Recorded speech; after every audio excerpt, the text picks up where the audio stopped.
네, 안녕하십니까. 비디오 증후군, 영상 매체 증후군, 왜 습치료인가? 이 주제에 대해서 오늘은 좀 말씀을 드리도록 하겠습니다. 네, 이거 네이버 블로그에 제가 쓴 글입니다. 비디오 증후군, 영상 매체 증후군, 왜 습치료인가? 이 부분에 대해서 말씀을 드리겠습니다. 비디오 증후군이라는 것은 비디오를 많이 본 거예요. 이게 발달의 결정적 시기인 3세 이전에 비디오를 많이 봐서 이 아이들의 총체적 이상 발달 또는 총체적 발달의 지체가 나타난 현상을 가지고 우리가 비디오 증후군이다 이렇게 볼 수가 있습니다. 자, 인지, 정서, 사회성, 언어, 행동 이 5가지 발달의 영역이 있어요. 다시 말씀드릴게요. 인지, 정서, 사회성, 언어, 행동 이 5가지 발달이 균형 있게 발달이 돼야 됩니다.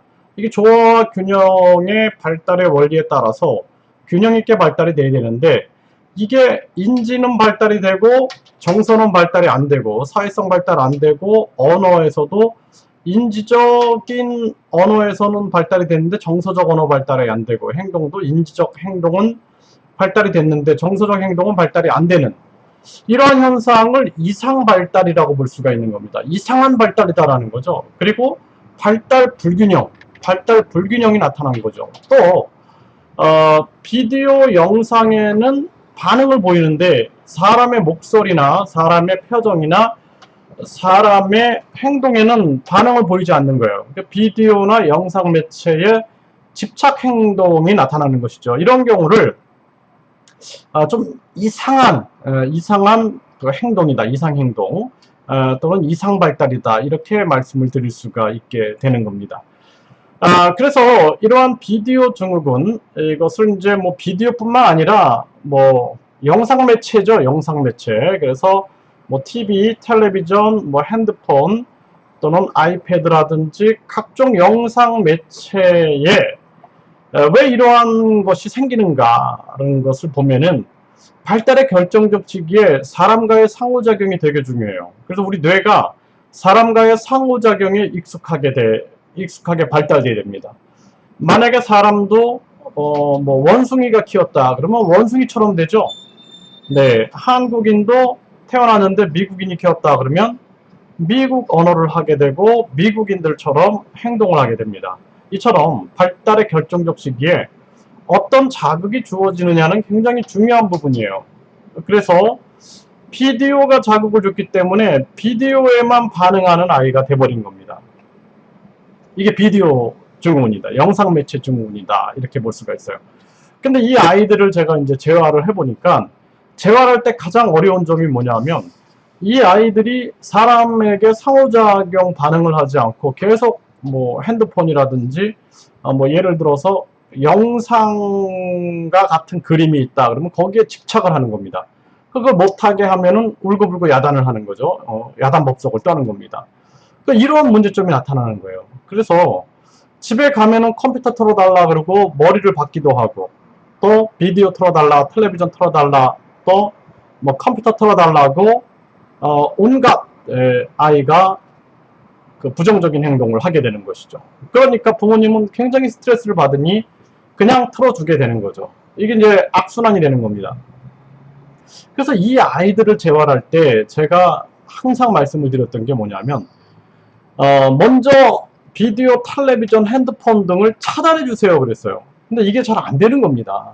그래서 부모님이 이 아이가 벽에 뭐 머리를 박고 피가 나도록 박고 있는데 일주일 동안 해보다가 저는 포기했습니다. 그냥 그렇게 살아라, 행복하게 네가 좋아하는 거 보면서 웃고 이렇게 그냥 살아라 라고 포기를 했다 그래요. 참 안타깝죠. 예, 만약에 알코올 중독자가 있는데 그냥 술 먹으면 그냥 웃고 좋아하는 거예요. 계속 먹게 그냥 두는 거예요. 그렇게 되면 어떻게 될까요? 계속 이제 술을 마시다가 나중에는 각종 뭐 문제점이 건강에 생겨서 여러 가지 심지어는 사망까지 이르게 되겠죠. 그래서 이 비디오 증후군, 영상 매체 증후군 이 문제가 사람과의 상호작용을 끊임없이 해나가면서 세상과 상호작용을 하면서 자기의 어떤 인지라든지 정서, 사회성 행동을 발달시켜 나가야 되는데 이제 발달의 중단이 되고 이상 발달이 나타나게 되는 것이죠. 그래서 제가 생각했던 게 숲치료였어요. 숲치료. 숲으로 데리고 들어가야겠다.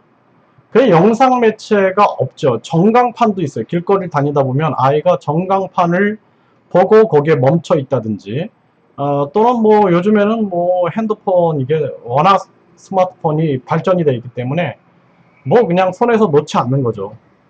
그러니까 완전하게 이 영상 매체하고 차단할 수 있는 숲으로 들어가서 이 아이가 숲속에서 사람과의 상호작용, 자연과의 상호작용을 통해서 끊임없이 인간의 기본 발달을 이루는 데 충실해야겠다. 이런 생각을 안 할 수가 없었습니다.